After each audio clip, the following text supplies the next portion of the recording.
What's up and welcome back to another episode of the Still Curtain podcast. I'm Tommy Jaggi, joined by both of our Still Curtain podcast hosts today, Josh Yourish and Shayne Kubas. How are you guys doing today?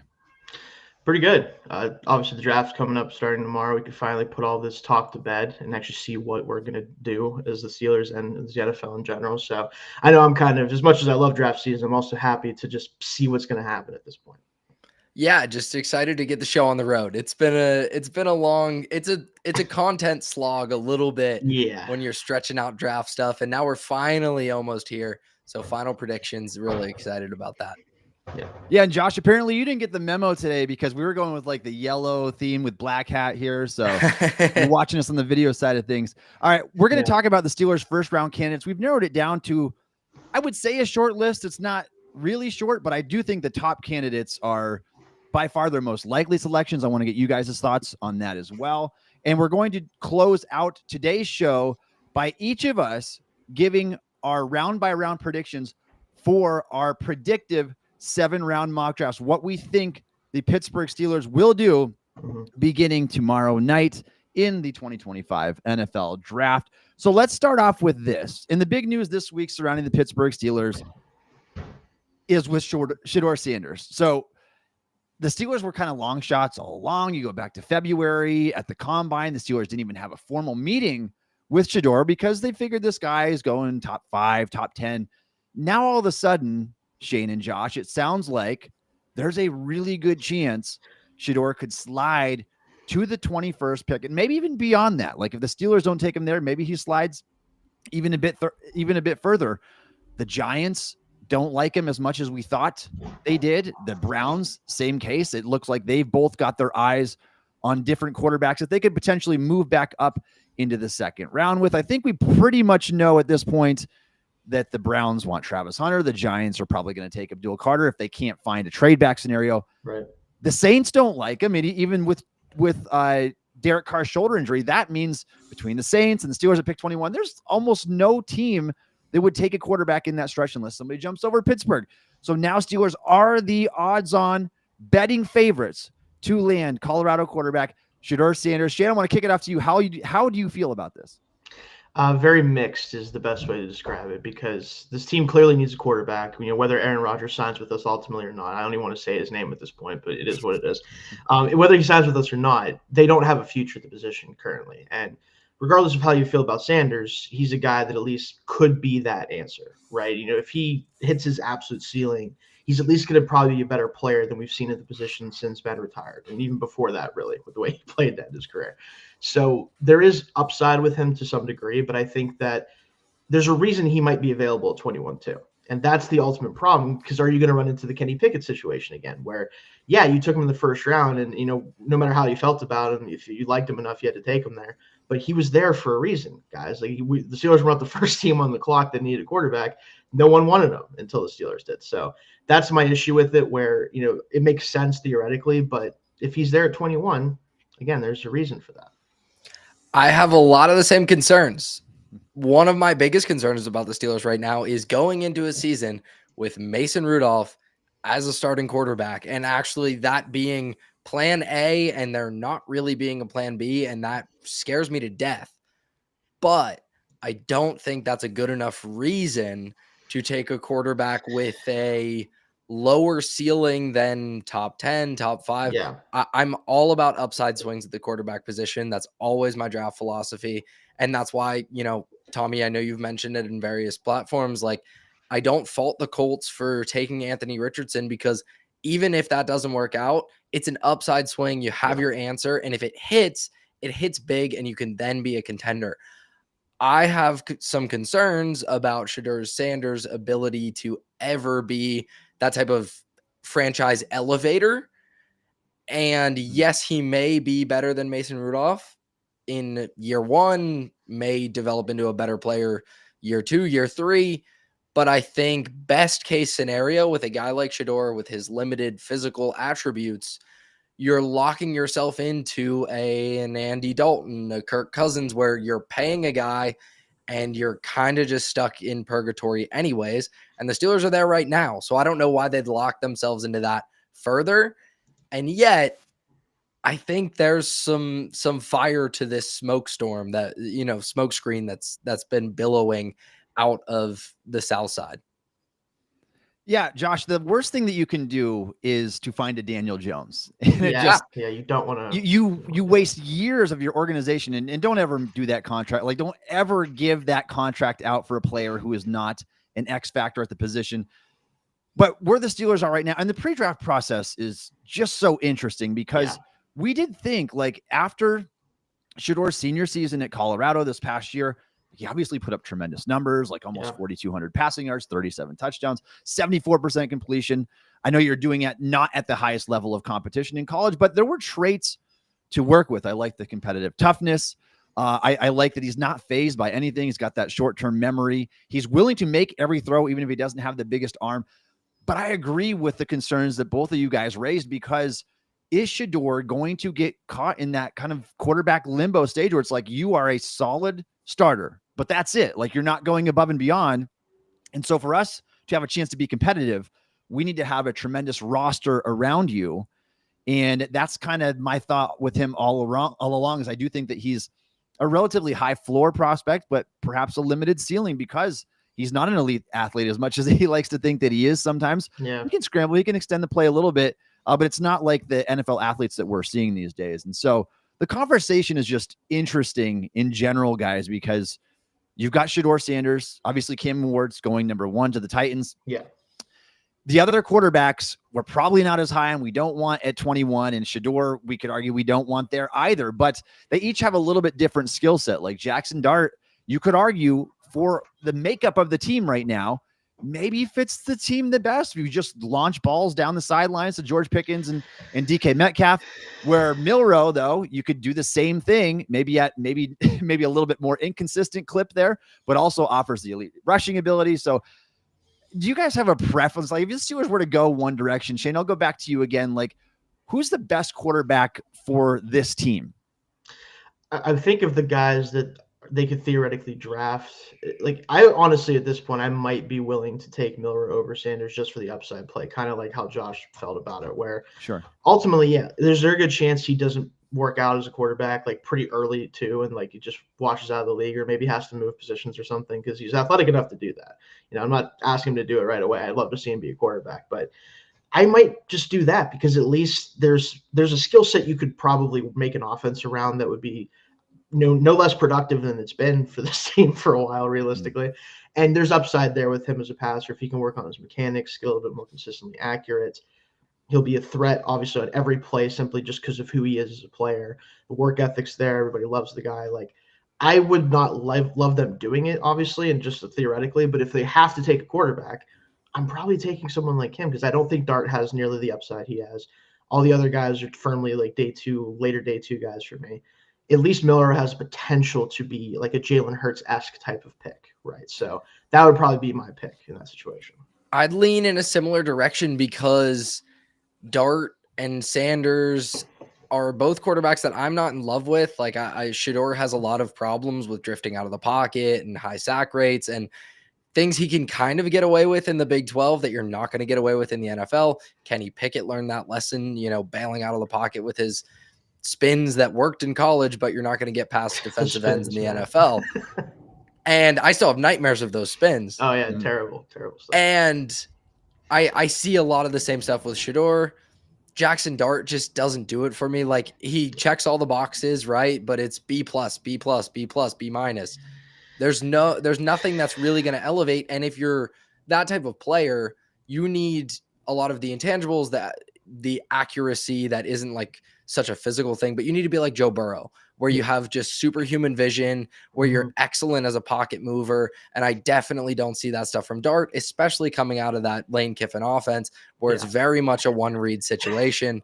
So, yeah, I'd lean in the same direction. Like, I don't think Jalen Milroe is a first-round quarterback. No. I have real concerns about the fumbles, hand size. We can kind of hand wave it away. Yeah, whatever. But in the AFC North, like, that's not nothing, especially when it actually correlates to fumble problems he had at the college level, right? If there were no issues, I'm not concerned about hand size.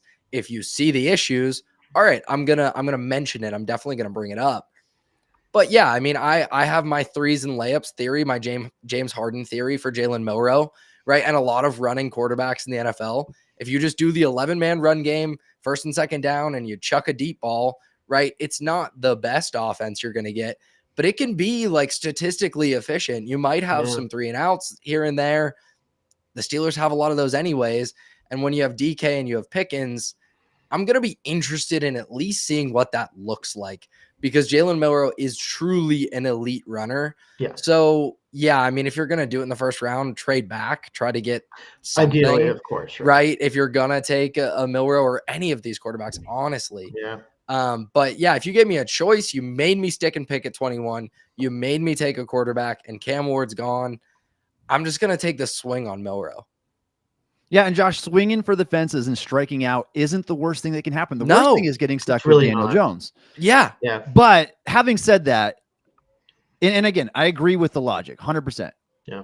What I don't agree with is the most counterintuitive thought process of all time, where you bench a 25-year-old Justin Fields after week 6 last year. I knew that's where he was going with it. And you're right. You could have played him all season long and say, is this the right type of quarterback for my system?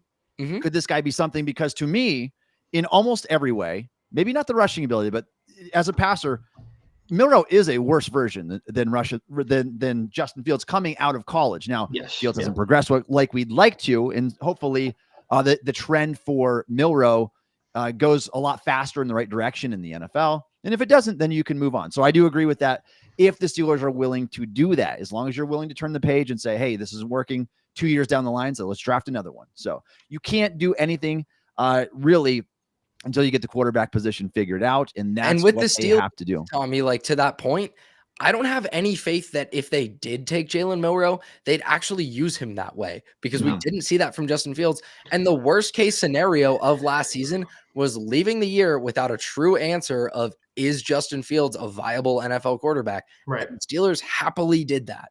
So I have no faith that Mike Tomlin on down, this organization is going to properly develop whoever they take in the first, if they take a first round quarterback, whoever they take, but especially not somebody who's as unique as Milroe, where you'd have to really overhaul things around him, a la the Ravens around Lamar Jackson. John Harbaugh was willing to do that. I don't see any world in which Mike Tomlin is willing to take that risk.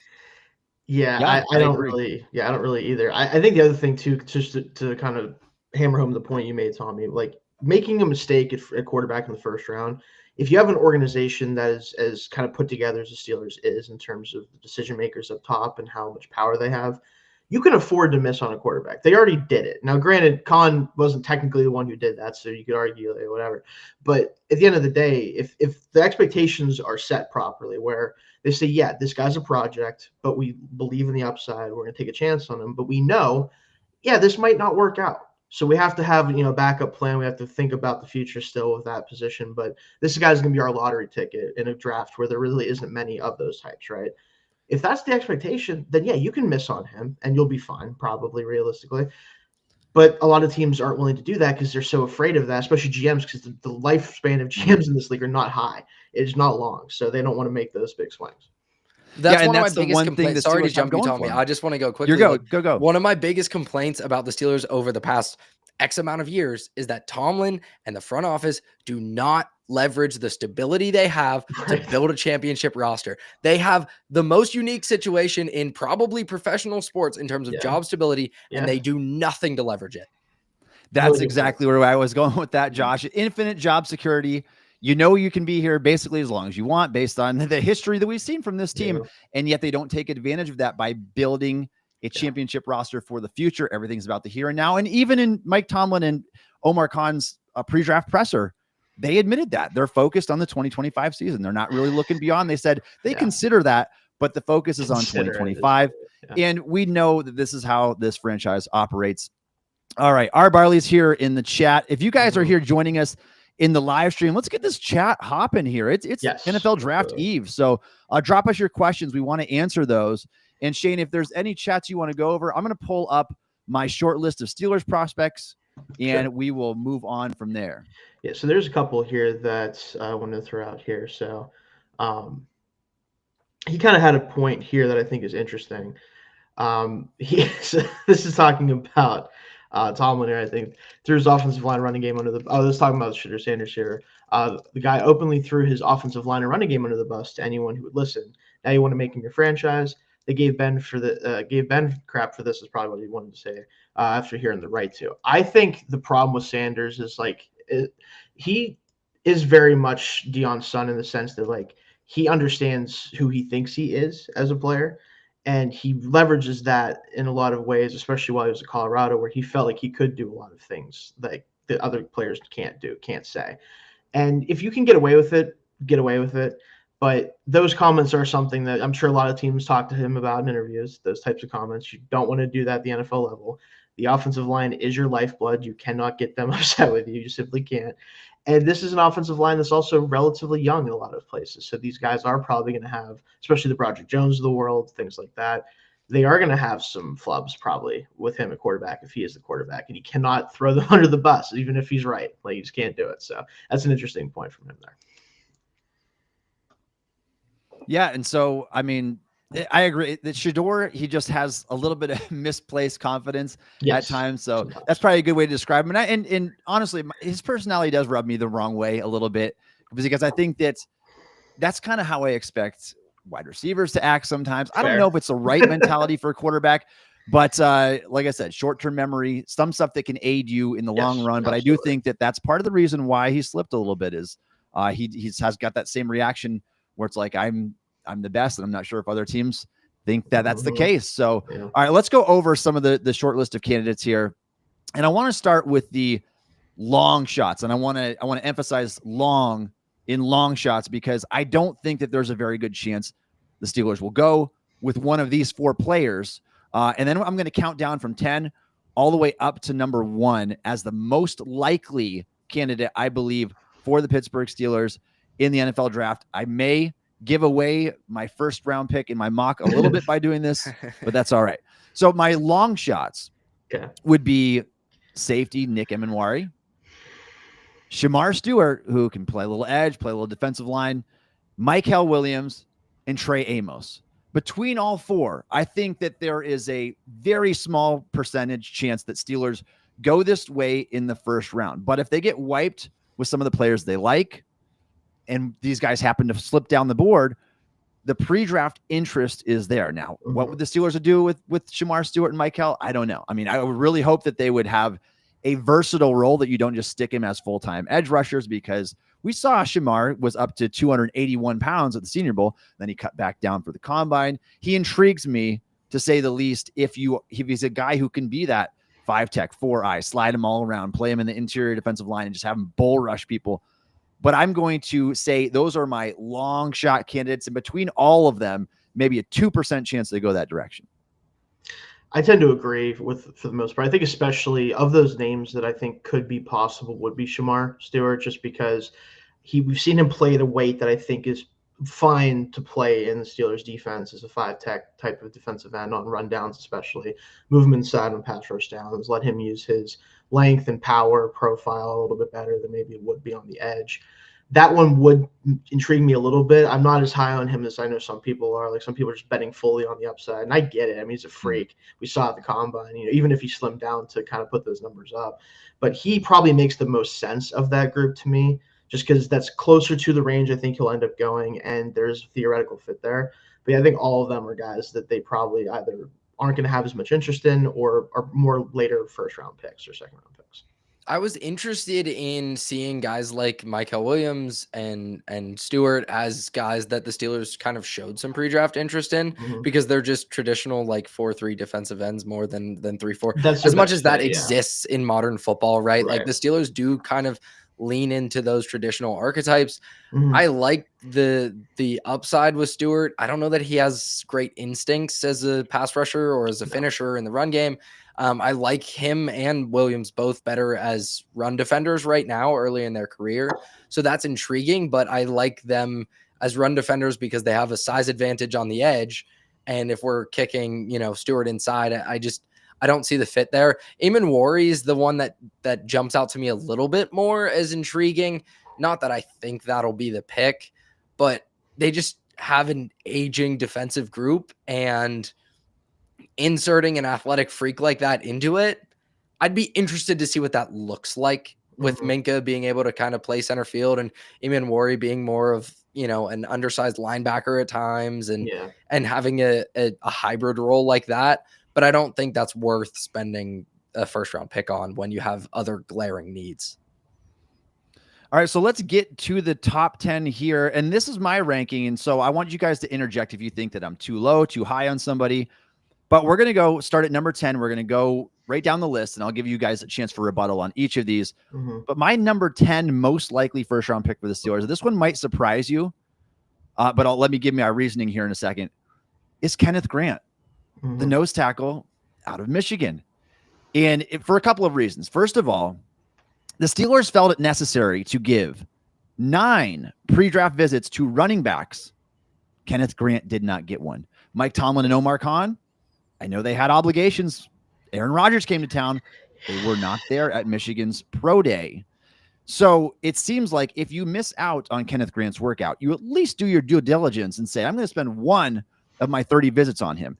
And then the cherry on top was yesterday when Mike Tomlin basically called nose tackle a dying breed in the NFL and compared it to fullback. That made me drop Kenneth Grant probably 6th-ish on my list, all the way down to 10. And so I have him as one of the lowest possible candidates that this team could draft at pick 21. Yeah, he should be higher on their list, in my opinion. But I think you're right to have him at 10 for you though, because of the comments that Tomlin made. And when I heard him say that, like, I'm not gonna sit here and pretend like I know the NFL better than Mike Tomlin, obviously, right? I'm not gonna be doing that. But did he watch football last year outside of his games? Like, the run game's coming back, man. It is. And you need somebody, especially in a defense that plays a lot of guys off the line of scrimmage, especially like the secondary is back a lot of the time, playing off coverage. Like, if you can't stop guys in the front of your defense nowadays and stop their momentum and they get in the secondary, it's ugly sometimes for teams. And we saw for this team what it looks like when you can't do that up front. I mean, we had Cam Hayward as our best interior run defender at 36 years old or whatever he's going to be this year. Like, it's not sustainable for them to continue to do that. So Kenneth Grant would make a lot of sense for this team. But again, with his comments, I think you're right to have him at 10. Not to give away anything from my predictive mock that we're getting to, but I gave a ton of consideration to Grant, partially because I think Derek Harmon has a much better chance of being off the board. And Grant is probably going to be the best available along the interior defensive line when the Steelers are picking. So from that pure perspective, and he would fill a perfect role, right? Yeah. He allows Benton to play more 3-tech. Absolutely. He gets you much bigger on the interior. He, solves some of the problems that we saw against the Ravens in the playoffs when they ran wild against the Steelers defensive line, and problems that have been an issue for the Steelers for years. So I think from those perspectives, he still should be higher than 10. Because there is a lot of pre-draft, smoke screens and things that they're very intentional in those press conferences. All head coaches and general managers are about getting people off the scent or whatever it may be. But especially with the Chargers and Jim Harbaugh sitting right behind them in the draft, maybe thinking about going up and jumping to get Kenneth Grant, because I'm sure they're interested in him, not just from the connections, but also it'd be a great fit. I think he should be higher, but he would have moved down spots. He did move down spots for me after hearing those comments. I'm taking them with a grain of salt, but they still mean something. Yeah, I totally get the sentiment there. It's just when you follow the trail of breadcrumbs, it goes off into a totally different direction for me. And what's one thing that we know about this team and covering them for years, they have a specific way of doing that. Now, maybe some of that changes with under the new direction. So we've only have a 2-year sample of Omar Khan and Andy Weidl. I know that Mike DeFabo just said on The Athletic 2 days ago that the Steelers really value Andy Weidl's opinion. And so maybe him being there checks that box that we would normally need Tomlin and Khan to check. So he was at the Michigan Pro Day. But that brings me to the next player on my list, number 9, for very similar reasons, is Walter Nolan, the Ole Miss defense tackle. player that I really like. Like, I think the film is really good. He has unreal strength for being 296 pounds and can hold up at the point of attack and can two gap and stack and shed with the best of them. But the fact that it was Weidl at his pro day, not Tomlin and Khan. And again, I look at between running backs and defensive linemen, 17 visits, pre-draft visits. Walter Nolan was not one of them. And you know that he is going to be in that range somewhere. So the fact that you didn't give him one, and by the way, last year, the pre-draft visits proved to be the most predictive thing. 4 of the top 5 players the Steelers drafted, pre-draft visits. What does Grant and Nolan lack? Pre-draft visits. And that's what led me to put him 9th on my list. You can go ahead first here, Josh. I have some thoughts. I agree completely. He's somebody who I think should absolutely be considered, right? Like, I think the Steelers should be drafting along the interior defensive line, and it should probably be, for me, Harmon, Grant, Nolan. That's my order of the guys that are going to be in their range. Everyone has their own order of those 3 guys, and all seem acceptable. They're all in the same area. I don't understand why there isn't much interest from this organization. And maybe there is, and they just didn't feel they needed a visit or whatever. That pre-draft behavior kind of baffles me, because if Harmon's gone, who seems to be the one that they would be most interested in along the interior defensive line in the first round, if that's the direction they're going to go, then why are you not doing your full due diligence on the other 2 guys that are going to be in that range? Which is kind of sent me on a bit of a spiral to, like, I don't know that they're valuing that position as much as they should. And I don't really know what they're going to do tomorrow night in the first round. Yeah, absolutely. And I think the fact that there wasn't many like premium interior defensive linemen they brought in for pre-draft visits is why it's so intriguing, because they brought in guys who aren't true interior defensive linemen like Stewart and Williams and as well. So like, it's like, are they just kind of looking for a specific type in the first round along the line in general? Is it specifically interior? Do they care about whether it's interior specifically? The biggest thing for me with Nolan is one, the just lack of interest entirely. And also I kind of think, and this is, maybe not a popular thing right now, I don't know, I haven't been looking at it as much recently. I think Nolan could go as early as 11 to the Niners. I think he's a great fit for Saleh's defense now that he's back there. I know, Tommy, you've talked about there's some stuff with Nolan that maybe turn teams off, and maybe he falls down the board a little bit for that. But I think in general they should be paying attention to all of the potential options in the interior in the first round, because they should be focusing on that position. I've seen Nolan to the Niners a lot lately. Okay, so that's still a thing. Cool. And maybe that's what ends up happening. Maybe they are turned off by some of the things. I don't know, character related stuff. There's been whispers of that and some of the things that we've heard. But also maybe they just don't feel like he fits that profile that they want. And we know from this team, call it outdated, whatever you will, but this team likes the guys that are 6'4 plus, long arms, huge wingspans, 300 plus.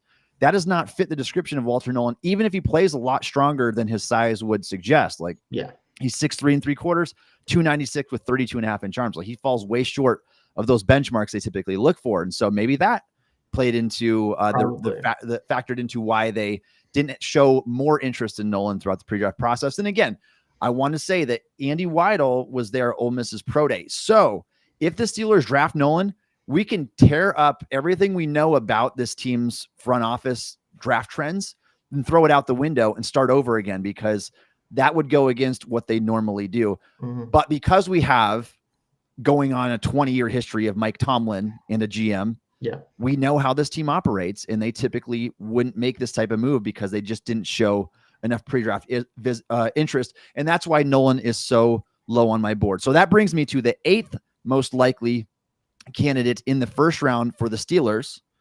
And that is Ike Igbuka, the wide receiver from Ohio State. Now, Igbuka did not get a pre-draft visit, but the Steelers had a formal meeting at the Combine. They had a meeting with Igbuka at his Ohio State Pro Day. They're very familiar with that organization. They love his character. And so that one I can see now as wide receiver. The biggest need of Pickens this year? No, probably not. But if you look ahead to next year, you could be looking at a roster that basically has Metcalf, whatever you get out of Roman Wilson, who basically had to redshirt his rookie year, and nobody, because Pickens and Calvin Austin are both unrestricted free agents. after this season. And maybe some teams' ears will perk up if the Steelers draft Igbuka and be like, ooh, that means maybe Pickens is on the table. The Steelers can recoup draft capital that way. But at the very least, he could be your slot receiver for next year and then move to a wide receiver 2 role. I like the Steelers potentially drafting wide receiver in the first round. Like the thought of it, I'm definitely interested in it, especially because a lot of the guys that are going to be in that range are, maybe some bigger slots, some smaller slots, a Luther Burden, who's kind of a run after catch guy, who's going to play a lot in the slot and kind of a hybrid role. I just think the fit would be pretty nice there. And I think wide receiver is a bigger need than maybe we're talking about after the Metcalf trade. Yeah, I'm kind of in the same boat. Like taking a receiver here, especially because they can say it all they want. I don't buy the Pickens is just getting a contract extension with this team. I just simply don't. No. And like, especially if he plays really well next year, you're going to pay 2 receivers upwards of $30 million when you may or may not have a settled quarterback situation. I'm not going to do that. And I don't really know if anyone wants to do that, especially Art Rooney, who probably doesn't want to pay 2 receivers $30 million a year if he doesn't have to. So taking a receiver here would make sense. I think Igbuka fits the offense really well. He'll be a really good blocker. He can do stuff from the slot. I think he can play outside enough too, especially opposite of DK, where DK can be more of that true verticals, field stretcher threat, speed threat, and Igbuka can work underneath and kind of in the middle of the field. So it all fits. The interest is enough there where I think it's a sneaky potential pick, right? Like it's not high on the board for a reason, Tommy, for you, but I think it's at least possible. We're kind of getting closer to that territory now. Yeah, and Igbuka for me is a very B pick. Like he's a B at everything he does, which makes his floor really high. It also might limit his ceiling in the NFL. I think that he becomes like this security blanket option for the Steelers if things go awry here, and that's why I have him number 8. My 7th most likely draft pick by the Steelers in the first round is far less likely to be on the board, but I think far more intriguing if he was there. It's another wide receiver, Matthew Golden of Texas. Because Golden fits a very similar profile of the guys the Steelers have had success with. Guys that can create separation, can be that X wide receiver, and can be go-to options in their offense. There's a chance that he can slide that far if some wide receiver needy teams go elsewhere in the draft. And if he's there right for the picking and they're concerned with Derek Harmon's shoulder injury, whatever that is, if they don't like the quarterbacks as much, maybe they're tempted to go that route. So I've got Matthew Golden as the 7th most likely draft pick by the Steelers in round 1. Yeah. Tell me if you've seen this before for the Steelers. A sub 6 foot, sub 200 pound receiver who's really good as a route runner, plenty of speed, and also makes contested catches way better than they should for their size. Does that sound like any of the 12 receivers we've had in the past 20 years that are like that? Like it makes sense. Like you can picture him in a Steelers jersey and it works, right? Like where he falls in that range of guys we've had that fit that mold is up to the eye of the beholder there. But he's my receiver 1 in this class still at this point. Like I love him a lot. Obviously 100 technically, but he's freak. Who cares? Yeah. But if we're not counting him, like. They're all kind of jumbled in the start there, but he's somebody who I think would be a really good fit, especially as a Pickens replacement. Yeah, McMillan's my wide receiver 1. Golden's my wide receiver 2. I liked a lot of the stuff he did at Texas. He quickly emerged as like the most reliable guy there and made a lot of big plays in big games. So I like Golden a lot, but I think the rest of the NFL is going to like him a lot too after that 4.29. So I agree with your logic here, Tommy. I don't know that it'll be there. If he was, though, it gets very, very interesting. Yeah, and I think that if he was more likely to be here, he might be higher on my list, even though the Steelers don't have a current big need at receiver and they just trade a 2nd-round pick. I think that this is the guy they know they've been missing from their offense. So there is going to be a temptation on their part to take him if he happens to fall that far, but I don't think that he makes it there ultimately. That brings me to, and you guys might not like this stretch of players coming up here, just to preface, it's a philosophy thing, but my next player on the list is Trayvon Henderson. Oh, I like it. Back out of Ohio State. Josh likes it. So again, I love him. I think Henderson's a really good player. I really do. Yeah. But you are talking to the running backs don't matter guy here. I know that we're living in the Saquon Barkley and Derrick Henry era, but you need the scheme. You need the offensive line. And this team needs so many things. I think Henderson is a home run hitter, but I also think he's a guy that kind of has to work in tandem with another back. He's a 12 to 16 touch guy. He's only had 1 game of 25 carries. It came as a freshman. Yeah. So I'm concerned if they go this route, I'll be gritting my teeth a little bit just because I think it's a backwards philosophy for a team that needs to build the foundation of a roster and not just get a sparky player that can hit home runs. They do need that on offense. But the reason I have Henderson here is he checked every box. In fact, he finished number 1 on my pre-draft interest tracker in terms of getting the pro day dinner meeting, getting the pre-draft visit, having the formal combine meeting. They were there every step of the way. So we can't rule him out. And I believe last I saw on the for his over-under was 23.5, which is similar to where Steelers are picking, number 21. So he earns the 6th overall most likely spot. And the reason it's not higher than that, because I want to think that Khan and Weidl are a little bit wiser when it comes to value of position, even though he's a really good player, value of position in taking a running back this early in the draft when you've got needs at more important money 5 positions, I think would be an unwise strategy, but he's here nonetheless. I'll let you kick it off, Josh, because I know you. Yeah. I love the player. Yeah. Right. Is why I get excited about this, because I love the player. I hated the Najee Harris pick in the first round because I didn't like the player. I think you can definitely get away with drafting a running back in the first round. I don't really think there's much wrong with it if you're getting a guy who's dynamic and, like you said, can create explosive plays. I think that's what the NFL is about in the run game. It's not just about, moving the chains like Najee Harris maybe did a decent job of doing, 3 yards in a cloud of dust. It's about, can you get explosive plays on the ground? And Trayvon Henderson can, right? Like, I think the way he accelerates out of cuts and just the way he can hit his top speed so quickly in the open field is really enticing. It's something the Steelers haven't had in the backfield in a really long time.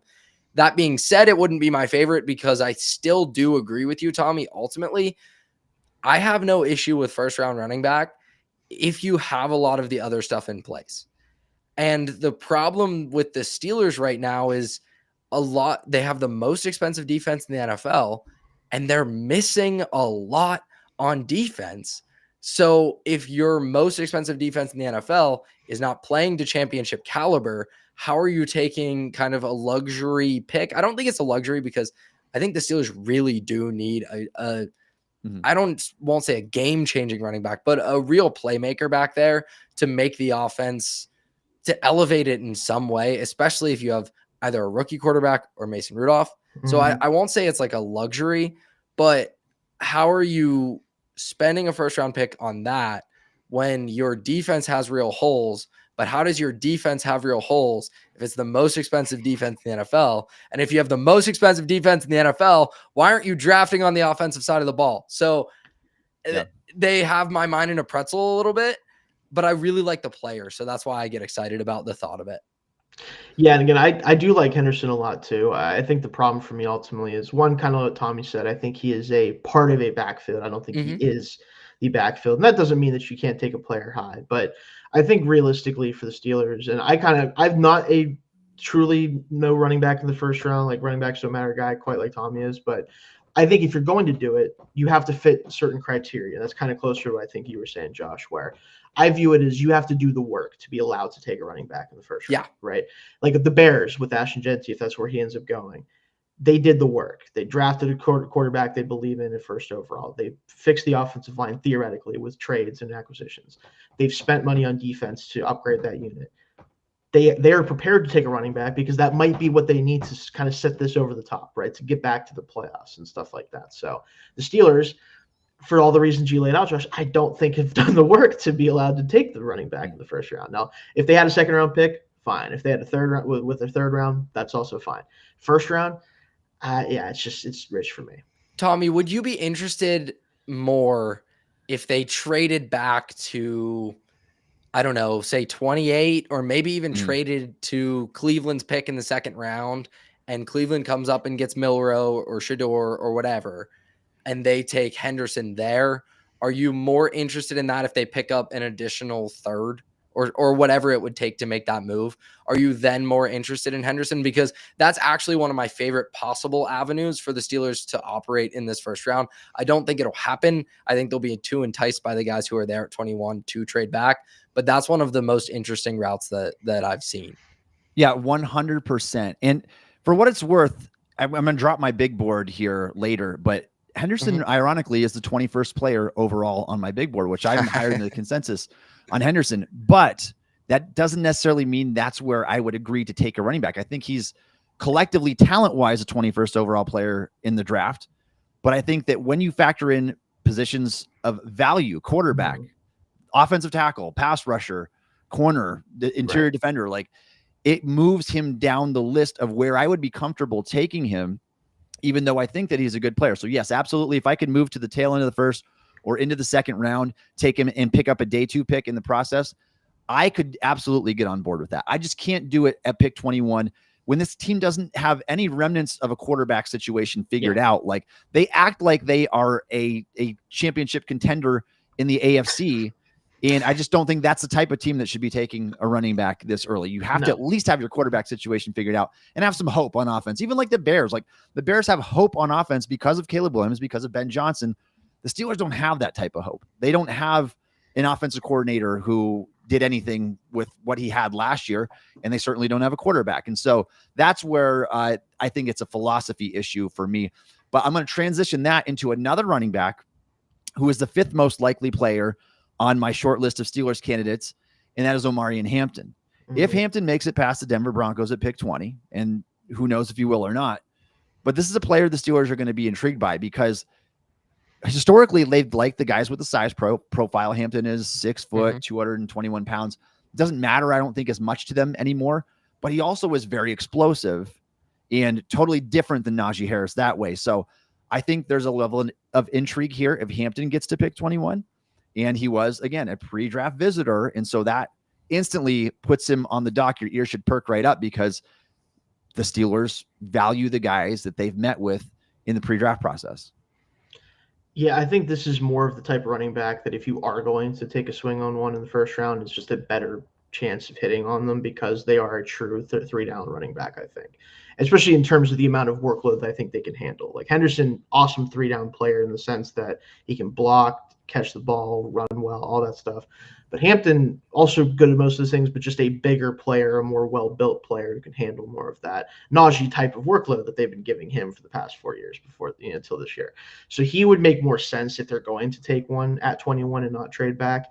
But I do think the Broncos might be his floor, and also it's still a running back in the first round when you haven't earned the right to take one. So it's tough for me, but I would be a little bit more amped up for that one just because I think he could lead the backfield for a long time. Yeah, Hampton's my RB2 behind Genty. Yeah, like for a lot of people, right? That's generally the consensus. Henderson's my RB3. I'm not going out on a limb with either of those. So if I'd be okay with the Henderson one, I kind of have to be okay with the Hampton one, right? And it goes back to the thing, like, this team needs to invest in offensive playmakers. They did it with DK Metcalf. I mean, they've theoretically done the work on the offensive line. It's just a matter of if they've hit on those players. Right. And then there's the quarterback conundrum hanging over all of it. And I'll pose another question to both or either of you. If the Steelers, I know we don't want to say his name, take a running back in the first round, and then in 2 weeks sign Aaron Rodgers, are you then, like, how much more interested are you in that running back pick in the first round? I'll let you to me, that makes a lot more sense. It really does. Like, if Rodgers signs after that, which, again, take it or leave it. I know the fan base most of them are out at this point, especially after the recent comments. But if that's your strategy, because you've got a 41-year-old Aaron Rodgers and a 36-year-old Cam Hayward, and Watt's going to be 31 early in the season, like, you're trying to open up a window right now, and at least Hampton fits with that narrative. It's like, we're going to try to make something happen this year and maybe squeeze the year after that before we have to tear it down to the studs again. That makes more sense to me. It doesn't make as much sense to me even to take a good player like Hampton, who would be above value, like, on my board. But again, after you factor in positional value, I still wouldn't personally take him there. But it makes more sense to take him if you are going for it right now, rather than building a roster around him, because we know how fast running backs wear down in this league. And maybe by the time the Steelers are actually build that Super Bowl caliber roster, Hampton could be on the way out even by then, or at least in his final year or two. And so I want to give whatever has the biggest window. And to me, that's usually a money 5 position who can, I want you to be a 2 contract guy. Like, if I draft you and you're not a 2-contract guy, there's an issue there. And the problem that I'm going to have with Hampton is even if he's good, now I'm already in a dilemma. Do I pay a running back this much money if I don't have the rest of my roster in place? Yeah, I completely agree with all of that logic. And it's why the Steelers need to have clarity at the quarterback position heading into the draft. They needed that, and they still don't have it. And they just continue to botch the amount of organizational stability that they have. So, go ahead with your thoughts on that, Shayne, but it's so frustrating. Yeah, I mean, I'll keep it mostly brief. There's a couple of chats I want to throw out here too, but it would intrigue me more if they do that, if they do bring Rodgers in, because it makes more sense, like you said. However, I've been on the train that they should not care what Aaron Rodgers has to say about anything when it comes to their draft strategy. Like, it shouldn't matter one bit. So if they take Hampton, it should be because they think he's the best player and they think that's where they should go. It shouldn't matter whether Rodgers signs with them or not. So it would still it would ultimately make more sense. But I think they should do it just because they want to do it and not because Aaron Rodgers might play for them this year. So that's kind of where I'm at with it. But a couple comments I want to throw out here from, of course, our Barley 18, our friend here. Curious your thoughts on people wanting Caleb Johnson here. That was especially earlier, and I think in the draft process, people were interested in him as early as this. Same people wanted Najee gone. I see Johnson. I see a big back who runs like he's 190 pounds, but don't realize he's slow. I don't agree with that as far as the scouting report on Caleb Johnson. I think he is a big back and runs like it most of the time. But he's a build-up speed runner, similar to like a Derrick Henry type where he's not sudden, but once he's up to speed, you're not going to do much about him. Like that's kind of the thing, which in a zone system like ours, it would make sense, but just not that early. He's more of a second-round player. If you were frustrated about the pitches that were being thrown to Najee Harris, throw a pitch to Caleb Johnson. That is a much better proposition. He is excellent on pitches and on outside zone. He'd be a really good fit for the Arthur Smith offense. So if the Steelers could find a way to get themselves a second rounder and trade back, I'm so in on the idea of trading back. I'd love Caleb Johnson in the second round. For sure. Yeah, Johnson. I like Johnson. I moved him down just a bit on my board because of the 4.57 speed at the combine. I think he plays faster than that. He's not great at and behind the line of scrimmage because he's that build-up guy. But once he gets going, he's got some sneaky speed in the open field, and he can be that home run hitter. So I like Johnson. I think he's a good player. Let's move on to the number 4 player here. And again, this is where we're reaching some cringe territory here. I mean, I'll give you my reasoning. In number 4, most likely first-round candidate by the Steelers, and this may come in a trade back, and it may not. Jackson Dart, quarterback, Ole Miss. Yeah. The Steelers had that pre-draft visit. They've shown interest in Dart throughout this process. They obviously have a glaring need at quarterback. You've got Mason Rudolph and Skylar Thompson. With Aaron Rodgers, I mean, maybe walking on the beach, doing whatever he's doing, he had no interest in coming back, at least at this point in time. So you can't bank on him being that guy for you. I don't know how long the Steelers are going to want to wait to resolve this, but I would have to think that Dart, because he checks a lot of boxes, he's 21 years old, about to turn 22, but he's still one of the youngest quarterbacks in this class and in this COVID era where we're seeing a lot of older players come out. One of the youngest quarterbacks. He's got 3 years of SEC production. He has good statistics. I mean, he fits the size profile, 6'2 plus, 220 plus. I think they like a lot of things. They like his confidence. And I think that he is in contention here. And now we're getting into these guys that are in pretty realistic territory. If this is a direction that the Steelers decide to go, and that would be beyond our pay grade, it's what's happening inside the war room. I can see them going this route. Yeah, I think it's pretty safe to say, and you know this, Tommy, I'm not the biggest fan of Jackson Dart. It's really hard to like him when you really think about all of the things that are working against him. He played in an offense that is about as far from NFL pro style as it gets. It just is. Now, no offense to Lane Kiffin, great college offensive mind, awesome play caller, gets open stuff for him all the time, but he just doesn't have to play actual quarterback most of the time when you watch him. And when he does, the few moments he does, it all falls apart very clearly.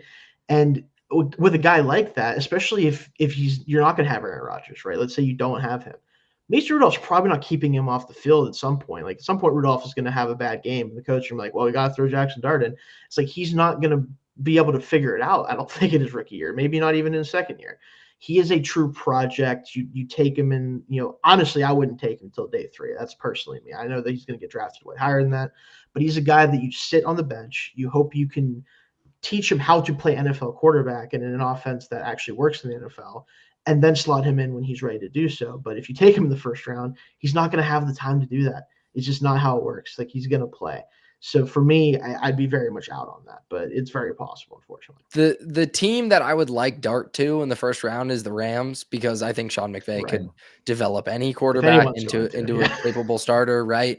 And he could sit behind Matthew Stafford and learn and learn NFL offense. But the Steelers, like you said, there's no one to hold him off. If you take a quarterback at 21, that quarterback is going to start, I would say, 10 plus games this year at least. Probably. And so I'd be much more interested. I mean, I know I said before, Milroe in a theoretical vacuum, but in the context of what the Steelers actually do offensively, what they look for in a quarterback, the fact that he's going to play right away, I think if you're taking quarterback at 21, it should definitely be Shidor. Maybe they don't have that choice, right? Maybe Dart's off the board, maybe Shidor's off the board. But if they're faced with that proposition, I think they will go Shidor, and I think they should. Yeah, we're going to get to the top 3 in just a second here. But with Dart, the concerns are real. I mean, you're coming from that Lane Kiffin offense, wide hashes. Everything's a one read, simple read. I would be a little bit scared of how that would work out. I mean, I struck out on Matt Corral, man. I struck out. And a lot of people did. So in my defense, my quarterback rankings in 2022 didn't start until the 40s because I knew that quarterback class. But I admittedly, I had Corral as my number 1 quarterback because I liked some of the traits. I liked that he played in the SEC. He could run. He could at least throw with touch on the deep ball, and it did not work out well at all in him from the NFL. I know there's other stuff going on there as well with Corral, but I would have the same type of concerns with Jackson Dart, and that's where I think he's kind of that boom or bust, but even the boom that you're getting maybe isn't a big enough swing to take him with that spot. Regardless, I think that he is the 4th most likely candidate for this team to draft because the need is so I mean, the Steelers have the worst quarterback situation in the NFL. Let's be real. I mean, no team has 2 quarterbacks on the roster named Mason Rudolph and Skylar Thompson, and this is the worst one. Right. So until they fix that, we have to have that in the back of our mind. That brings us to my 3rd most likely candidate for the Pittsburgh Steelers to draft in the first round this year is Jaylen Moore, Alabama quarterback. Now, again, you're getting a very intriguing traits profile. Some have called him the best running quarterback that they've ever seen coming out of college football. And when you're 220-ish pounds and you've got 4.40 speed and you can move the way he does, it's not hard to get behind. The accuracy is sporadic. The hand size came in at 8 5/8 and somehow got an inch bigger because he learned how to stretch his thumb and pinky. In his defense, the measurements this year are all the measurements were wacky. So who knows what anyone has on length, anything. You do examine that. If you guys get a chance to examine that, and you can see it though, and kind of like you can see it with Peggy, you could see it. Yeah, you can. So is it going to be a concern in January in frozen football AFC North weather? Like something in the back of your mind to consider. There hasn't been any successful quarterbacks with under 9-inch hands in the NFL. So that's just one thing, but it's the decision-making, it's the accuracy. I mean, you talk about a true boomer bust candidate. It's Jaylen Moore, but I do think that he is very much on the dock, and maybe the Steelers would like to get him in a trade back scenario. But then the question always comes back. If you think he's a first round graded player, if you think he could be your franchise, do you trade away from him just to try to pick up an extra pick? Like they could take him there at 21. The draft invite, like it's that happened, everybody off, man. And I was like, that's not real, right? That has to be like he's got to be doing some special thing on day 2 or like some weird weekend thing.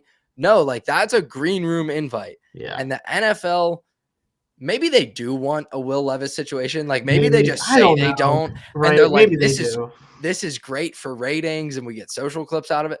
But they say they don't want that to happen. So that means in my head, that means they've gotten insurance from somebody who is already in the first round, not a Cleveland, not a Giants saying, oh no, we promise we're going to trade back in and get him. I believe they have one or multiple assurances in the first round that Jaylen Moore will be the selection, or they don't send that invite, right? Like they have to have better intel than anyone about this. They say they don't want a Will Levis situation. So Milroe's probably going in the first round. And where else, like no other destination makes more sense than the Steelers. And as soon as that invite came out, everyone kind of connected those dots.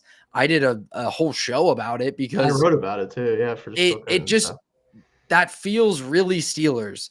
And it feels like it'd probably be a mistake, even though, again, I have said in this episode that Milroe intrigues me the most of the group of guys that could potentially be taken there. I do think there's a very, very real chance he's the pick at 21, and it scares me a ton. I think for me, that the Steelers' fingerprints were certainly on this, I think, to some degree. I think that it's hard to argue that it wasn't. Now, I don't think they're the only team that maybe are showing interest in him. And I do think there's a good point about they probably do have teams that are already in the first round who've mentioned him to them that they're like, this guy could go.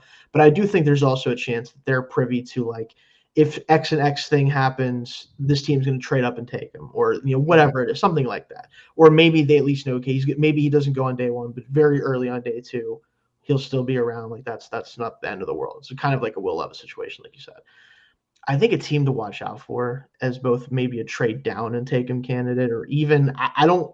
The Saints are weird, man. So I would believe it at 9. I think the Saints might have interest in him. Like I do. I think that might be one of the teams that you have to watch out for because Kellen Moore's the offensive or the head coach there now. He just had a player that people are going to talk about, like a Jalen Hurts to a certain degree, not nearly as polished, I would say, but still like a player that fits that profile. I wouldn't be shocked if Mickey Loomis, because he does his own thing sometimes, man, in the draft. Like he'll do whatever. I wouldn't be shocked if they're one of the teams that maybe are interested in him too. Yeah, no, I can see something like that happening. And we're in the time of year where smoke screens are just running rampant. Yeah. But from what I heard, and this was from my source, the Steelers scouting department and some of their coaches, like Jaylen Moore, Mike Tomlin, like Shidor Sanders. No surprise there. We'll see if there's any truth to that after the draft. Right. But just keep that in the back of your mind when they make these decisions here. So that brings us to our final 2 candidates. And for my money, guys, these 2 to me feel like they're in a tier of their own above the rest. You probably have already done the deductive reasoning in your head and you know where I'm going here. My number 2 most likely candidate for the Steelers to draft in round 1 is Shidor Sanders, Colorado quarterback, son of Dion. He is a player I don't think that Tomlin or the organization thought would be here at this point. Had a couple of rough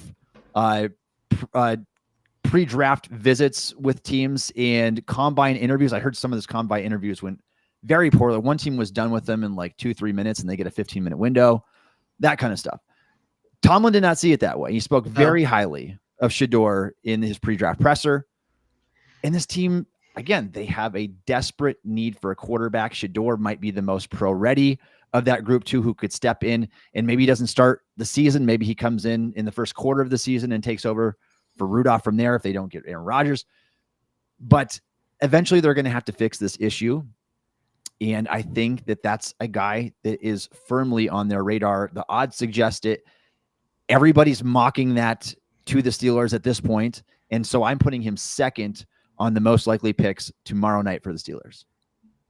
And it makes sense. It does. I mean, there's more smoke about this than just about any pick outside of like the top 5 at this point, it feels like.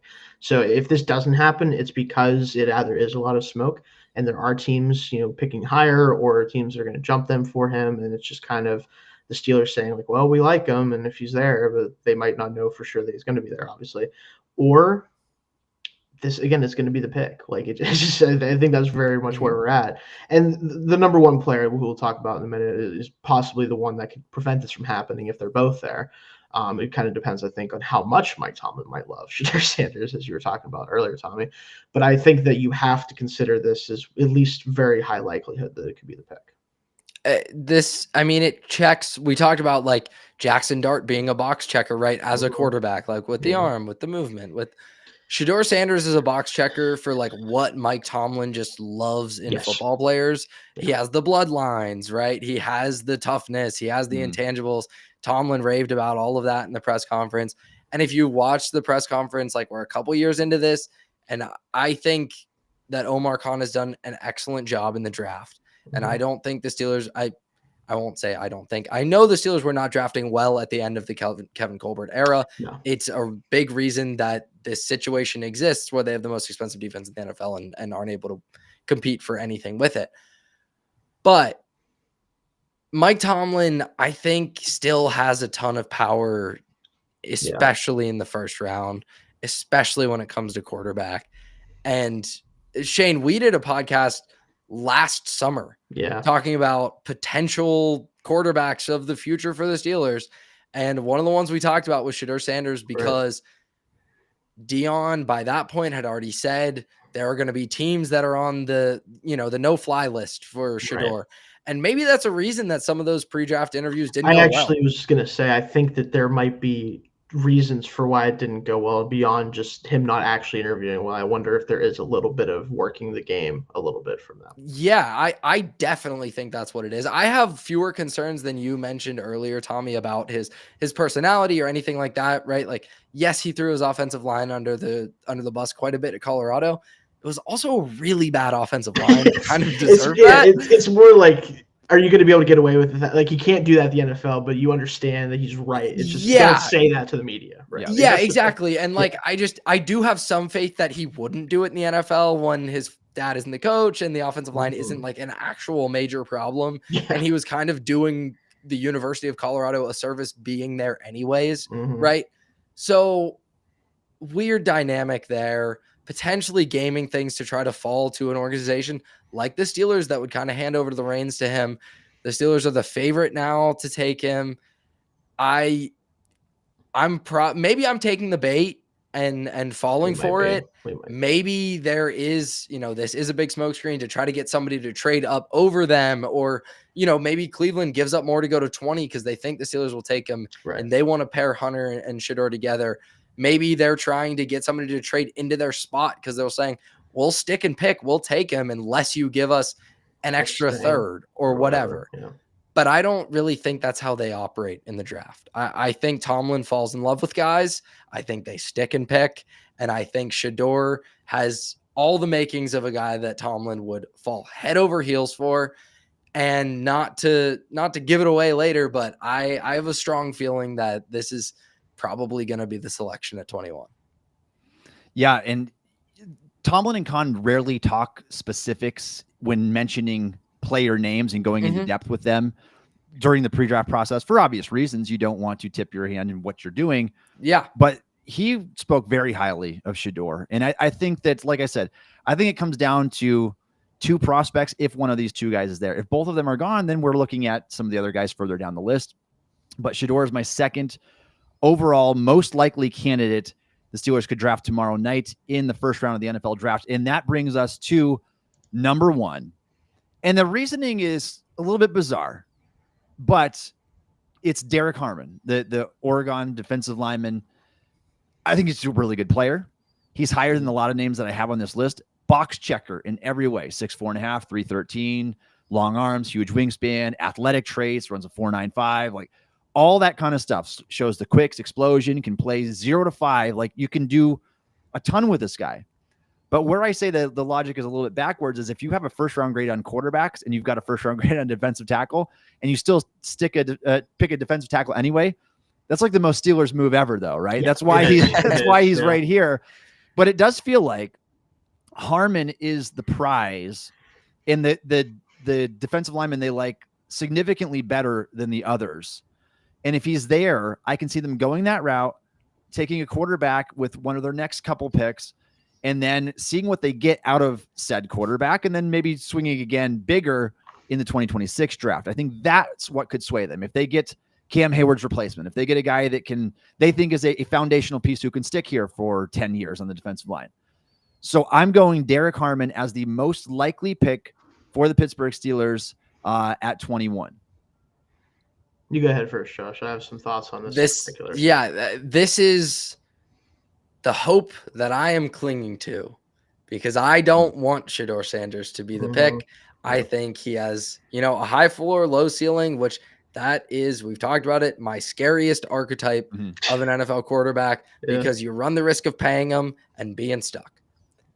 And Harmon, I think he's a penetrator. He's a disruptor, both in the run and the pass game, right? Like, you're getting interior pass rush, but you're also getting a run defender that you desperately need. And you're probably freeing up Keanu Benton to maybe do a little bit more, and Cam Hayward to do a little bit, maybe less as he ages, but be more productive in fewer snaps. So everything about it, I love. And this is a player who I liked coming out of the season, right? I watch a lot of college football that's my job, college football writer. But I don't always do the tape breakdown throughout the season. I'm not so much looking at prospects. I'm looking at teams. I didn't love Harmon as much coming out of the season, but then when I dug back into it, because there were some problems with that Oregon defense and really got exposed against Ohio State in the playoff. But when I dug back into it, I really started to like Harmon more and more and more. And if he's on the board at 21 and they do have that choice, I really hope, I'm clinging to the hope that they'll be swayed by everything that Derek Harmon is and take him instead of the quarterback. Yeah, and for me, I echo a lot of that, Josh, because Derek Harmon is my number one interior defensive lineman in this class, ahead of Mason Graham. All right. Which a lot of it is because of the upside play with him as a guy who transitioned from a bigger player into a pass rusher more so as that type of interior defensive player. And I think with him, if he can just clean up like the finishing end of sacks and stuff like that, this is a double-digit sack potential guy from the interior, which if you can take that in the first round anywhere, I'm going to go ahead and do that. Like, that's just kind of where I'm at with it. And so if you can get him at 21, I know there's some injury stuff, Tommy, you wrote about it today, and we kind of learned there's some shoulder stuff potentially. As long as it's not like horrendous, and the Steelers have shown like they will take players who have some injury stuff if they don't think it's a huge deal. And sometimes it works, sometimes it doesn't. But as long as they're not scared off by that, and other teams might be, I think he is more likely to be available than maybe he would have been a couple weeks ago. Let me put it that way. So. Yeah, and like you said, as long as it's not serious. The Steelers did, however, deal with Fauatanu knee injury last year after having knee concerns coming out. And would that sway their thoughts if it's something that requires surgery? Like, I have no idea. We don't know the extent, but we are hearing that it's a shoulder for Derek Harmon here. But you talk about one of the best case scenarios. I think it's landing a player like Harmon who fits everything that you're looking for, has the versatility, should have a long career. And there's just something about those guys that are like nearly 6'5", that can put on weight every year and just somehow get better. And especially if you start off as terrific athletes like this, I really like him a lot. I think that he's a fairly safe play just because he's a do-it-all for you guy, but he also is a very high upside, Pro Bowl upside type player because of his profile and athletic traits and what he can do in the backfield for a big guy. So that's where I would go with that pick. I'm hoping that's where Steelers go as well, because it also gives them the chance in next year's class to take that bigger swing at a quarterback with potentially better traits. We don't know what it's going to look like exactly, but it keeps that option open. At least doesn't tie you to anything that feels like kind of an underwhelming option here. So my number one overall most likely pick for the Steelers, Derek Harmon. And I will say the Bengals are interested in that guy. That's the one team that you got to keep an eye on that can poach him and make him not available. They pick at 17. So keep an eye on that during the first round of the draft. And we'll see if maybe he slips far enough with that shoulder injury or just because teams go in a different direction. All right. If you are a fan of the Pittsburgh Steelers and would like to support the Steel Curtain podcast, please consider subscribing to the Steel Curtain podcast on YouTube. We appreciate all of your support. You guys can keep dropping those comments in here. And we're going to get to our final predictive 7-round mock draft for the Pittsburgh Steelers. We're going to do this round by round, guys. And I guess I will go ahead and kick things off since I already kind of tipped my hand as to which direction I'm going here. And let me know, like, if you guys, I have no idea. I've never seen Shayne's mock. I've never seen Josh's mock yet. So I'm just as interested as you guys listening to us and watching us right now to see which direction they go. I don't know. I don't even have a clue if you guys included trades in your mock, which again, I think is likely. Like I think chose there's not a chance to, just because I didn't get in either. a really weird Yes. territory when you start doing that. Like It is. I it do goes think off a the trade wall. happens. I think a trade happens at some point in the draft. Some It's just point, so hard to predict if it comes Mhm. a few spots back from 21. If you go back from 83, like it's hard to say exactly. So I kept it pretty chalk, and I kept the same 6 picks that they have scheduled going into the draft. And so let's kick this off with round 1, and we'll kind of just go around the table here with our picks, and then we'll just have a little open discussion. Then we'll move to the next round. So my first round pick, and this probably won't come as a surprise now, for the Steelers is Derek Harmon at pick 21. I have my reserves about whether or not he will make it here because I've heard all along the way how interested the Bengals are. Joe Goodberry predicted that, who's a big Bengals guy, and he's got like 9 of the last 10 Bengals picks right. Like, it seems like there's a really good chance he can go there. But the Bengals could also go edge. They could go Giad Campbell if he was there. They could go. They could take another wide Nolan receiver and just say screw it. Yeah, they've got needs. They're not lacking for needs for sure. Yeah. So I'm going Derek Harmon, pick 21. Shane, what say you with your first round pick? First of all, I'll say I would much rather have taken who you took at 21, but I decided to go with my gut, which tells me that he'll either be gone or that they might be just scared off enough by the shoulder to take Shidor Sanders out of Colorado, the quarterback. We spent a lot of time just talking about him. I think right now, if I had to bet any money, which I'm going to not do, by the way, not that I could anyway in Pennsylvania because you can't bet on the draft here, but if I could, I would be putting probably a little bit of money on that. That feels like what's going to happen. I'm kind of just dealt with it. I understand like this is very possible, so I'm kind of moving past it as much as I can. But they take their hopeful quarterback of the future here, and maybe Aaron Rodgers says he'll just be retired or go do whatever it is he wants to do, which don't really care. So maybe I'm taking the bait, but I'm right with you, Shane. Me too. Yeah, I have Shidor Sanders. I kind of hinted at it the whole way. We thought Tomlin was in love with Malik Willis in 22, and it was Kenny Pickett. And I don't know that it'll be a different quarterback but maybe he's, making us think he's in love with Shidor because the question in that press conference, in Tomlin's defense, Shidor was really the only guy he got asked directly about. Right? That's true. You're right. Raved about him. Maybe if you said directly Kenneth Grant, he would have raved about him. I don't know. But I do know that he did take almost 5 minutes of that press conference talking about Shidor, talking about his relationship with his father, talking about his intangibles, his toughness, everything. And I'm just going to take the bait because it feels like that's what they're going to do. They have a desperate need at quarterback. I know, Tommy, you wrote either yesterday or 2 days ago about how maybe in that press conference they predict, kind of gave away their hand by saying they're trying to win now. And that makes more sense to be Derek Harmon. Right. And I see your logic there, but also if they're trying to win now, the biggest hole on this roster is quarterback. And the easiest possible way to fill that is to just draft one. So I almost take that the other way. I know rookie quarterbacks need time to develop, but I think the pick's going to be Shidor. It's very likely. And Josh, just to piggyback on what you said, a wise team would play Shidor if you draft him. This is the Pittsburgh Steelers. This is the same team that played Levi Wallace until after the bye week when they finally went to Joey Porter. It's the same team that played a struggling Larry Ogunjobi more snaps than Keanu Benton. I just don't have the faith in them that they even play Shidor until the second half of the season because they're going to say, we've got a 30-year-old Rudolph. He's done this for us before, and he's kept us from having a losing season. Like, the logic is horrendous there. Like, no team should do that. If you draft Shidor in the first round, you play him. So I agree, but I have my reserves whether or not they would actually make that move as early as they should. They have a tendency to kind of do some off the shelf things there a little bit, but maybe they'll just randomly throw him in the second half of a game that they're losing, and Tomlin just happens to bench the starter for no reason and throws his rookie out there. Maybe Pickens will, threaten him or something. So, but you guys are right on the money. Like, really, like I was so torn doing this. I probably spent like 20 minutes just thinking about this pick when I was doing my final mock. And by the way, that's going to drop tomorrow morning. If you want to read it in full detail on my explanation for all these picks, check that out on stillcurtain.com.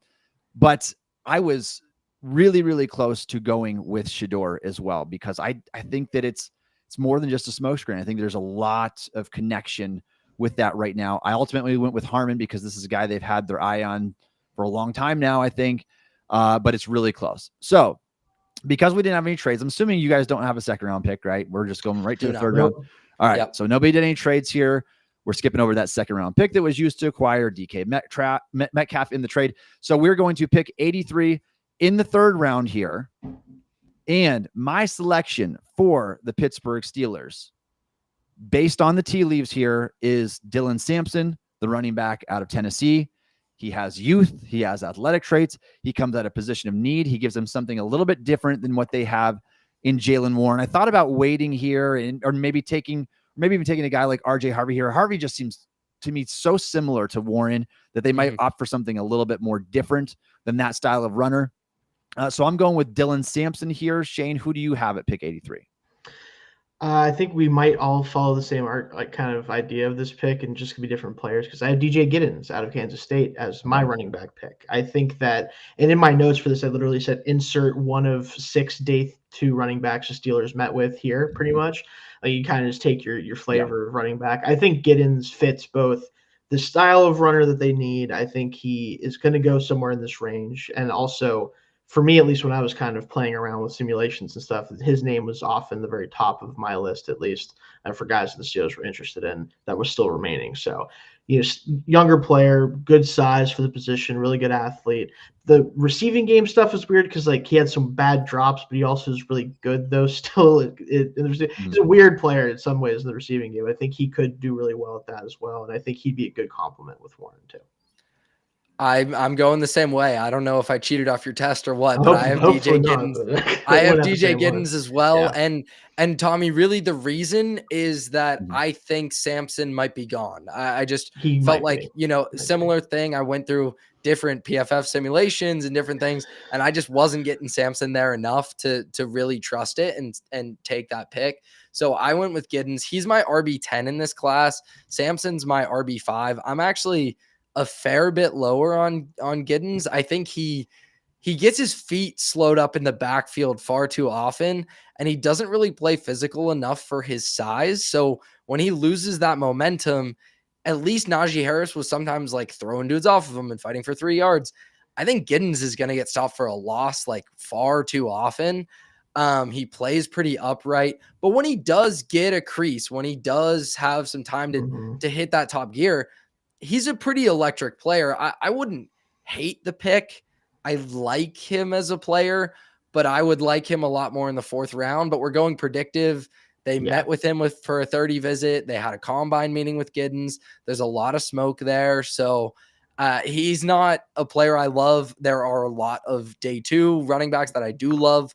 One that's way lower that I would love the Steelers to take is Brayshaw Tootin out of Virginia Tech. I just want to hunt explosiveness, even if it's redundant with Jaylen Warren. RJ Harvey, I think, is more explosive.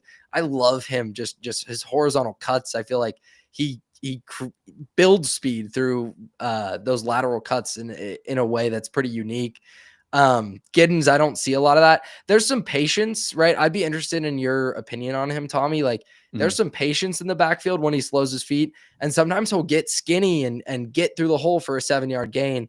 But I just saw far too many times where that West Virginia game, especially, he's just getting, if it's muddy in front of him, he's slowing his feet, and then he just kind of is stopped for a 2-yard gain, and there's not much power there. Yeah, Josh, I'm going to go a completely different direction here because I would rather have you guys' selection. I actually like Giddens better than Sam. Okay. I really do. I see so much Tony Pollard in his game, like a guy who's just so elusive in the open field. Of course, there has to be open field in front of you, but he's so elusive in the open field that he can make a lot of things happen, and he can almost always make that first guy miss, and that's such an intriguing trait to me. I like his size profile. I don't think he's an every down back, but you don't need one because you've got Jaylen Warren. It's going to be a timeshare no matter what you're looking at here. I like him a little bit better than Sampson. I really do. You know who else I like better than Sampson? And again, I'm in the minority here, but it's Brayshaw Tootin. Tootin, to me, you're talking about, if not size adjusted, 100th percentile athlete at the position. This guy is explosive. In every single game you watch, he is chunking off bigger runs than the Steelers have had in 5 years. That is what this team needs. A guy with legitimate 4.3 speed who can go east and west all the way to the sideline and then just kick it right up. He's a perfect wide zone runner too. The fumbles are a concern.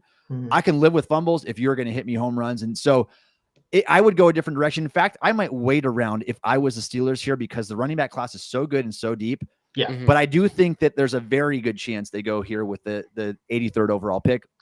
I think that if Sampson's on the board, I think he's going to be more intriguing to them with his profile, the fact that he's a 20-year-old player and coming from the SEC. And so there's a lot of things to like for sure. But I would actually prefer the back that you guys put on there, DJ Giddens. I think that he's a really solid football player. We've watched a ton of running back film, but I respect you guys' takes too. And that's interested. I heard from you, Josh, but Shayne, who would you prefer of those guys? Yeah, I have Giddens and Sampson kind of right next to each other for different reasons. Like I'm a little bit lower on, I think, them in general. I know Giddens' consensus isn't as high, so maybe slightly higher on him by default. But I think they're both, third round running backs. I think they're guys that have traits that give you hope that they can be the lead back for a team, but not a guy that gets, the huge workload for different reasons. But to your point about the issues with him in kind of traffic, especially Josh, I think the problem with him is that like he is a little bit of a specific type of back, right? It was why you don't know if he can be a massive like workload guy, but when he does get in the open field, not many guys better in this class at handling that situation. So it is something the Steelers have missed for a long time in the running back room. I know Warren gives you some of that, but he's still more of that grinder type to me ultimately, even if he does create some big plays sometimes. So any of those guys I think would be good fits for kind of what they need in the backfield though.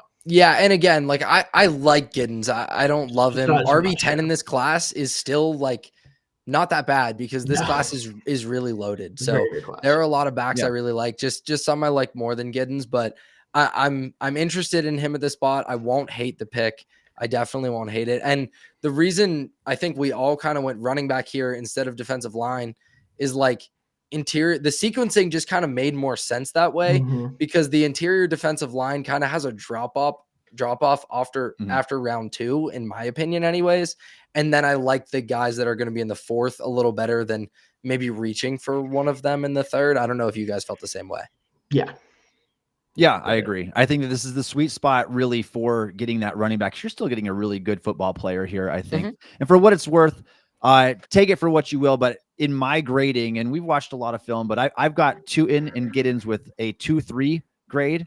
I've got Dylan Sampson, RJ Harvey, and Damian Martinez after that with a 3rd round grade. So I do like those two backs a little bit better than the other ones, but I would be content waiting even another round because there's a ton of backs that I like in this really, really good and deep running back class this year for sure.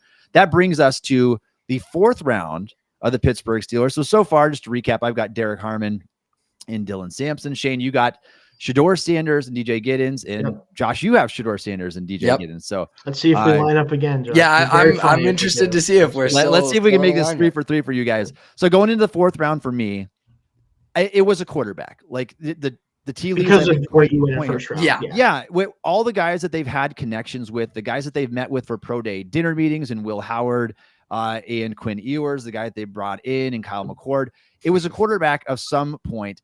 And I went ultimately, and I don't know if this would be their top choice here, but based on the guys that I would think would be here at this pick 125, I've got the Steelers going with Kyle McCord, the quarterback out of Syracuse. That would be my preference, but yeah.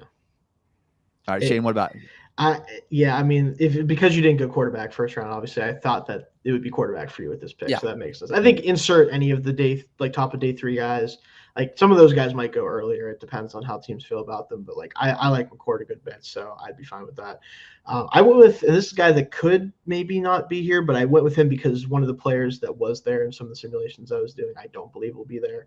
I went with Elijah Roberts out of SMU, someone that showed a lot of pre-draft interest in. A guy that is kind of like that athletic 5-tech build as far as like a guy that's 285 pounds, played off the edge at SMU, but is a guy that I think is going to be a better fit in the Steelers mold of like that, again, 5-tech defensive lineman. Maybe more of what they thought DeMarvin Leal would be, kind of, is where I'm going with that, right? I think that's one of the reasons they showed interest in him, because I think he has the similar skill set, just maybe a better pass rusher at this point. So for me, it makes a lot of sense with what they're looking for, especially without going defensive line in the first 2 rounds here, or first 2 picks. So. Yeah, we're still relatively in alignment in terms of positional stuff. Like our sequencing is pretty much the same. I just went Vernon Broughton, defensive tackle out of Texas. I think you have a couple interior D-line options there, right? Like Joshua Farmer from Florida State, JJ Pegues from Ole Miss. I probably like Broughton the most. I'm not going to claim to like be really locked into the 4th round interior defensive lineman. I've watched all these guys, but I don't have strong opinions about them. And I think the Steelers will like him the most of that group because of the size at 6'5". He's 6'5", 311. You talked about kind of the prerequisites they sometimes have for their interior guys, Tommy. They want a 3-tech, not a nose. So that probably means Broughton, not Alfred Collins on the Texas defensive line. I liked Collins better at Texas, but he's probably gone by the 4th round for sure too. So yeah, I think Broughton is a definite possibility here and a player that I think would make some sense for the defensive line and just give you another athletic body to try to mold up front. Yeah, and again, we're doing this predictive, and you guys are falling right in line with where the Steelers would go had they taken that quarterback in the 1st round, because what's interesting is all 3 of us now, through 3 picks, have a quarterback, a defensive lineman, and a running back going, and I think that's very likely to be their 3 picks in some which order, like probably least likely running back first and then the other 2. But it could happen, as we talked about with Trayvon or Omarian Hampton, not out of the question entirely. So that brings us to the 5th round here. And I could have kept it pretty chalk. I could have done another pre-draft visitor. And by the way, Kyle McCord was a pre-draft visit, which we talked about earlier in the show, was the most predictive sign of the players that they drafted last year. 4 of their 5 top picks were pre-draft visitors. But I could have went with a cornerback here, and I could have went with like a Justin Wally, another pre-draft visitor. But I went with one that's maybe more of an Andy Weidel pick, maybe more of a high upside pick. I went with Zoff Frazier. Yep, there it is. The athletic small school cornerback that, to me, it kind of feels like the Mason McCormick selection a little bit, where it's like, I want to swing for the fences here. I want to take a guy who, if he does get it, maybe he's got potential to be a starting cornerback in the NFL because of his physical and athletic profile. I'd be very intrigued by Zoff Frazier if he was still here. Caleb Rensaw is another one that I considered. I'm like, what is this big swing on a small school guy you could take right here? Zoff Frazier is a conclusion I came to. And now this is guys where we might have a difference in positions that we're taking here. But Shayne, what do you have? I did do the thing that is more predictive because I do think it makes a lot of sense, especially because I think he'd play in the slot. I do have Justin Wally, the cornerback out of Minnesota, here at 156. And I think he does fit the profile of like a playmaking slot, had a lot of turnovers forced at Minnesota in his career, the type of guy that I think the Steelers would like. I think there's a reason he was brought in for a visit for that reason. But by the way, I found out recently it's Zay Frazier somehow, even though it's spelled like it'd be Zoff Frazier. I don't know. Some of these names. Yeah. Anyway, just throwing that out there. He'd be more in line with what I would want to do because, again, he fits that archetype of like, well, if he works out, he's probably going to really work out, right? Because of the size profile and everything else. And you look at the Zion McCollums of the world for the Tampa Bay Bucks, Tariq Woolen, like guys like that, where they're a little bit raw. They have some things they have to work on, but if they hit, they're really going to hit. But I think they would probably go in maybe more this direction here. I went a different way than you guys, a different positional need that I think is a sneaky, pretty big need for the Steelers along the offensive line. At maybe offensive tackle, this is a guy that might have to kick inside. I think Dane Brugler in the Beast has him listed as a guard. I think he can probably stick at tackle. He certainly has the size to probably stick at tackle. Maybe early in his career he slides inside, but Emory Jones from LSU, it's a need. You need a swing tackle. You really don't have anyone behind Broderick Jones and Troy Falatanu. He comes from a zone blocking scheme. That LSU line was really highly touted and more from the guy on the other side, right? Miles Frazier, good player too. Yeah. And they didn't really run block very well. That wasn't a team that could run. That team could not run the ball last year. So that concerns me. But this is a worthwhile 5th round project at a position of need. So I think it's definitely somewhere that they're going to value. And we know Andy Weidel values drafting in the trenches. So this isn't a guy they've shown a ton of interest in. There are some other offensive linemen they have, but I think it could be a way they go. Yeah, the reasoning for both of your picks completely checks out there. And again, they could take that swing tackle even earlier than we expect. I have them going in a different direction. I've got that coming up here in a bit, but because they've spent so many resources on the offensive line, I have them waiting until kind of the tail end of the draft here. And that brings us to the 6th round here. And again, now we're finally seeing some big variances between our boards based on which positions the Steelers prioritize. I had them taking the corner in the 5th round. And with the 6th round, I've got Steelers going with a wide receiver, Ricky White out of UNLV. Now, he doesn't fit the athletic profile in terms of testing numbers, but he's a smooth football player. He's a guy that they might fall in love with just by his play style, kind of that mold of player who can get open, can do a lot of things for you. Goes against like that 9.1 relative athletic score on average that Khan and Weidl have drafted over the past 2 years. But there's one in every class, and this is the one for me. So we're getting to a point where they haven't expressed much pre-draft interest in kind of any of the receivers that are left. They did that earlier in the draft. So I went with one that I think that they're missing from their offense, and that's a guy like Ricky White. I like it. I think he's a guy who's going to be a really good special teamer. He's a very tough player. Like, I think he would fit kind of that bottom of the receiver depth chart, which we've seen kind of have a lot of turnover in the last few years, especially. Like, just don't really know who they want to be, like that 5th or 6th receiver sometimes. I think he would fit a really good, spot for that type of role. So, all right, Shane, who do you have? So I went with a player that, admittedly, I'm not super high on necessarily, but it is from a school that I know very well and in a position that I think that they've shown some interest in, just maybe not the interest that I think would get them to take it higher. But I have Hunter Wohler out of Wisconsin, safety. Big time tester, actually, which I didn't necessarily expect. I don't know if he necessarily plays like that sometimes, but he's big, athletic safety, a guy that could be a back end of the safety rotation type of guy, but it's a special teamer, especially with his tackling ability, with that range that he shows for his size. He could be a great, weirdly enough, Miles Killebrew kind of replacement long term, if there is such a thing as that in the NFL. But like somebody could play that type of like special teams ace role potentially. And they do like their Wisconsin guys, and usually it works out for them when they do that. Sometimes it doesn't, but usually a pretty good pick there. So he's somebody that I definitely looked at, and I tried to squint and be like in the 7th, but I don't know that he's necessarily going to be there. I went wide receiver for the 6th round pick at, and I don't know, right? Like, they haven't shown a ton of interest in the late wide receivers. I just went based off of what's on the roster, what's not going to be on the roster in the future. And I went with Dante Thornton Jr., the wide receiver out of Tennessee. I don't know that he's going to be there. That's the whole thing, is because maybe he will, maybe he won't. I wonder if this is maybe a stretch. This is the only one that I really kind of stretched a little bit. But he might be, because he's kind of not that good of a football player. No. Right? Like, he's not a very good receiver in that no one at Tennessee played much, though. Really, they have a weird thing, but anyway. they don't really run routes at Tennessee, right? It's really kind of just those wide splits and a lot of deep balls. And Nico Iamaleava, who's now at UCLA, was not a good deep ball thrower last year. He overthrew his wide receivers a lot, and Thornton's at 6'5", running a 4.3. That's a hard guy to overthrow. So. Pickens potentially not in the long-term plans. I really don't see much of a world in which Pickens is on the roster after this season. You're going to need some kind of big body with some speed that can stretch things out on the outside. You have Roman Wilson, you have Calvin Austin, you have Scotty Miller. Like, you have a bunch of little bodies in the slot.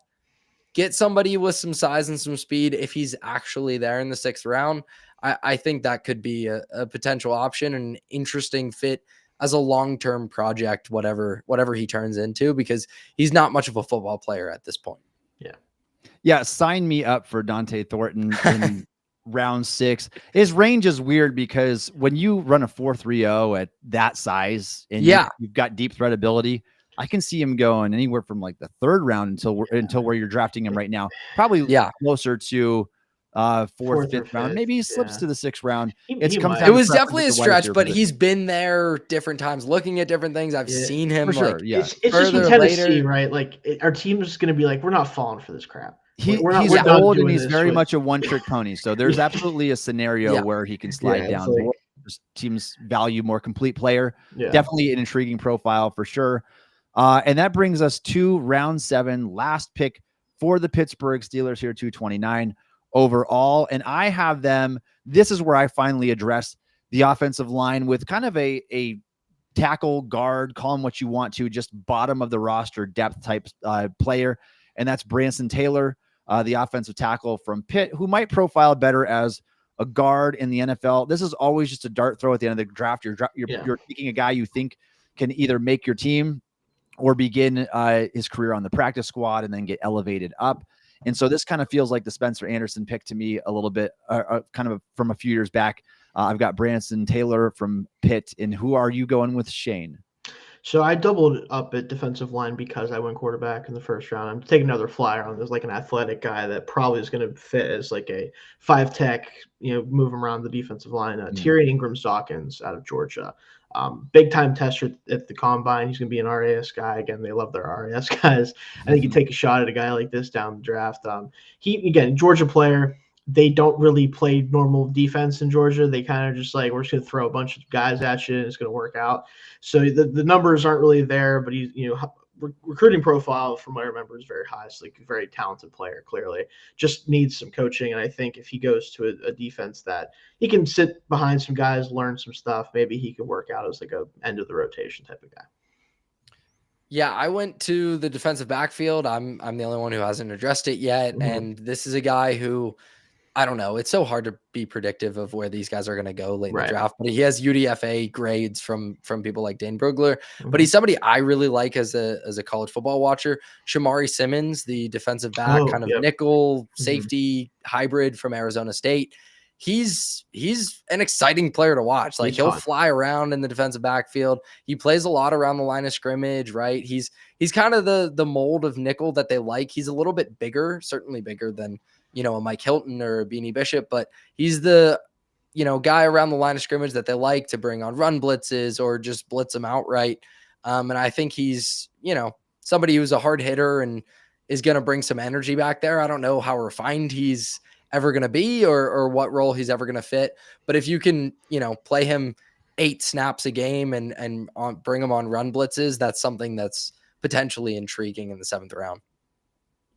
All right. I like it. So let's just real quickly, let's each list off our draft picks. I'll go first, then Shayne, then Josh, so everybody can see what the full draft looks like. And then we'll get ready to sign off on this long draft show. So for me, in the first round, I've got Derek Harmon, the defensive lineman from Oregon, skipping the 2nd round with the DK Metcalf trade. I've got Dylan Sampson, the Tennessee running back.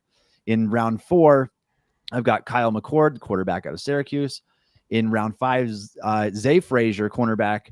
And then round 6, I got Ricky White, wide receiver, UNLV. And then round 7, I've got a guard / tackle in Branson Taylor out of Pitt. Shayne, who do you have?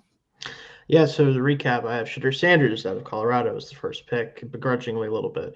DJ Giddens, running back out of Kansas State at 83. Elijah Roberts, the edge / interior, but really more interior at the NFL level, out of SMU. Justin Wally out of Minnesota, cornerback at 156. Hunter Wooler, safety, Wisconsin, special teamer really probably, but safety out of Wisconsin at 185. And then 229, Tyrion Ingram-Dawkins, interior defensive lineman out of Georgia. And I have a similar start to Shayne in the first round. The Steelers taking Shidor Sanders, the quarterback out of Colorado. DJ Giddens in the 3rd round, the running back out of Kansas State. In the 4th round, I have the Steelers taking Vernon Broughton, the defensive tackle from Texas. In the 5th round, a swing tackle, potentially tackle guard, Emory Jones Jr. out of LSU. In the 6th round, maybe a bit of a stretch, but if he slides, Dante Thornton Jr., the wide receiver out of Tennessee. And with pick 229 in the 7th round, the Steelers taking Shamari Simmons, the defensive back out of Arizona State. All right, there you have it. Our final predictive 7-round mock drafts for each of us here, your Steel Curtain podcast hosts. Josh, thanks for joining us from your regular Monday show on this extra long edition of the Steel Curtain podcast today. We have to get that in, though. It's such a fun time of year. Stay tuned with us. We're going to obviously continue our shows for next week. And also we're going to have a ton of content dropping on steelcurtain.com. So make sure you join us over there, as well as we share all of our thoughts before, during, and after every single round of the draft. We go live on YouTube every single Wednesday at 1:30 p.m. Eastern time. Also check out Josh's show that goes live on Mondays at 1:30 p.m. Thank you all for joining us today on the Steel Curtain Podcast. You can follow Shayne on Twitter at Shayne Kubas. You can follow Josh on Twitter/X at Yourish3. You can follow me on X at Tommy Jaggi. You can download the Steel Curtain Podcast wherever you get your podcasts. Also check us out on YouTube or ask Alexa to play the Steel Curtain Steelers podcast. And thanks again for listening to the Steel Curtain Podcast.